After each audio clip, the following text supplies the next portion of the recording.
धनंजय मुंडेंच्या कार्यकाळात कृषी साहित्य खरेदीचं धोरण का बदललं याचं स्पष्टीकरण हायकोर्टाने राज्य सरकारकडे मागितले।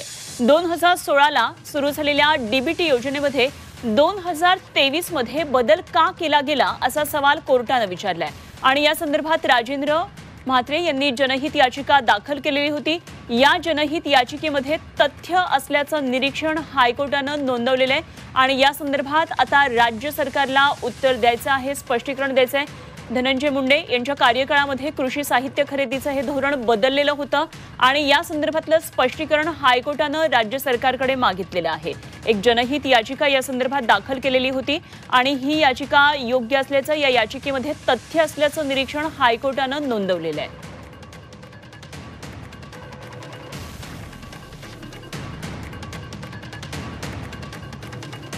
तर 2016 ला ही योजना सुरू झालेली होती, डीबीटी योजना, आणि यामध्ये 2023 ला धनंजय मुंडे हे कृषी मंत्री असताना बदल केलेला होता।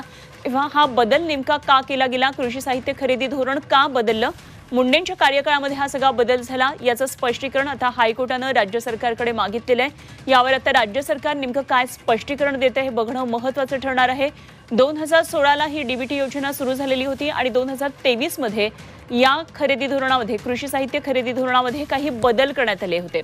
जनहित याचिका या संदर्भातली विचारणा करणारी दाखल झालेली होती आणि या याचिकेमध्ये तथ्य आहे असं निरीक्षण हायकोर्टाने नोंदवलेलं आहे।